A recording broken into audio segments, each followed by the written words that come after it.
ಮಡಿಕೇರಿಯ ಜಿಲ್ಲಾ ನ್ಯಾಯಾಲಯ ಮತ್ತು ಕೇಂದ್ರೀಯ ವಿದ್ಯಾಲಯಕ್ಕೆ ಬಾಂಬ್ ಬೆದರಿಕೆಯ ಇಮೇಲ್ ಸಂದೇಶ ಬಂದ ಹಿನ್ನೆಲೆ ಆತಂಕದ ವಾತಾವರಣ ಸೃಷ್ಟಿಯಾಗಿತ್ತು. ಶುಕ್ರವಾರ ರಾತ್ರಿ 9:55ರ ಸಮಯದಲ್ಲಿ ಔಟ್ಲುಕ್ ಮೇಲ್ ಮೂಲಕ ಸಂದೇಶ ರವಾನೆ ಮಾಡಲಾಗಿದೆ. ಜಿಲ್ಲಾ ನ್ಯಾಯಾಧೀಶರಿಗೆ ಈ ಬಾಂಬ್ ಬೆದರಿಕೆ ಸಂದೇಶ ರವಾನಿಸಲಾಗಿದ್ದು, ದುರ್ಗಾ ಸ್ಟಾಲಿನ್ ಎಂಬುವರು ಪ್ರವಾದಿ ಅವರನ್ನ ಅವಹೇಳನ ಮಾಡಿದ್ದಾರೆ ಎಂದು ಸಂದೇಶದಲ್ಲಿ ಬರೆಯಲಾಗಿದೆ. ಮಾತ್ರವಲ್ಲದೆ ತಮಿಳುನಾಡು ಮಾಜಿ ಸಿಎಂ ಸ್ಟಾಲಿನ್ ಅವರ ಬಗ್ಗೆಯೂ ಆರೋಪಗಳನ್ನು ಮಾಡಿರುವುದು ಕಂಡುಬಂದಿದೆ. ಒಟ್ಟು 5 ಸಿಲಿಕಾನ್ ಬಾಂಬ್ ಇಡಲಾಗಿದೆ ಎಂದು ಉಲ್ಲೇಖಿಸಲಾಗಿದ್ದು, 5 ಸಿಲಿಕಾನ್ ಬಾಂಬ್ಗಳ ಪೈಕಿ 3 ಬಾಂಬ್ಗಳನ್ನು ರೆಕಾರ್ಡ್ ಕೊಠಡಿಯಲ್ಲಿ ಮತ್ತು 2 ಬಾಂಬ್ಗಳನ್ನು ಕೋರ್ಟ್ನ ಮೊದಲ ಮಹಡಿಯ ಇ-ಸೇವಾ ಕೇಂದ್ರದಲ್ಲಿ ಇಡಲಾಗಿದೆ. ಮಧ್ಯಾಹ್ನ 2:20ಕ್ಕೆ ನ್ಯಾಯಾಧೀಶರನ್ನ ಕೋರ್ಟಿನಿಂದ ಖಾಲಿ ಮಾಡಿಸಬೇಕು ಎಂದು ಸಂದೇಶದಲ್ಲಿ ಉಲ್ಲೇಖಿಸಲಾಗಿದೆ.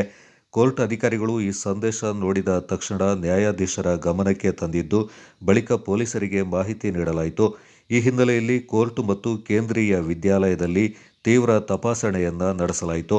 ಕೊಡಗು ಜಿಲ್ಲಾ ಪೊಲೀಸರು ಬಾಂಬ್ ನಿಷ್ಕ್ರಿಯ ದಳ ಮತ್ತು ಶ್ವಾನದಳದ 2 ತಂಡಗಳು ಏಕಕಾಲದಲ್ಲಿ ನ್ಯಾಯಾಲಯದ ಕಟ್ಟಡ ಮತ್ತು ಕೇಂದ್ರೀಯ ವಿದ್ಯಾಲಯಕ್ಕೆ ಆಗಮಿಸಿ ಪರಿಶೀಲನೆಯನ್ನ ನಡೆಸಿದರು. ಕೋರ್ಟ್ ಸಿಬ್ಬಂದಿಗಳು, ವಕೀಲರು, ನ್ಯಾಯಾಧೀಶರು ಹಾಗೂ ವಿದ್ಯಾಲಯದ ಸಿಬ್ಬಂದಿಗಳು ಶಿಕ್ಷಕ ವರ್ಗ ಮತ್ತು ವಿದ್ಯಾರ್ಥಿಗಳನ್ನು ಹೊರಕಳಿಸಿ ಎಲ್ಲ ಕಡೆಗಳಲ್ಲಿ ತೀವ್ರ ಶೋಧವನ್ನು ನಡೆಸಲಾಯಿತು. ಆದರೆ ಯಾವುದೂ ಅನುಮಾನಾಸ್ಪದ ವಸ್ತುಗಳು ಕಂಡುಬರಲಿಲ್ಲ. ಬಳಿಕ ಇದೊಂದು ಹುಸಿ ಬಾಂಬ್ ಬೆದರಿಕೆ ಕರೆ ಎಂಬುದು ಖಚಿತಗೊಂಡಿತು. ನಂತರ ನ್ಯಾಯಾಲಯ ಹಾಗೂ ಕೇಂದ್ರೀಯ ವಿದ್ಯಾಲಯಕ್ಕೆ ತೆರಳಲು ಪೊಲೀಸರು ಅನುಮತಿಯನ್ನ ನೀಡಿದರು.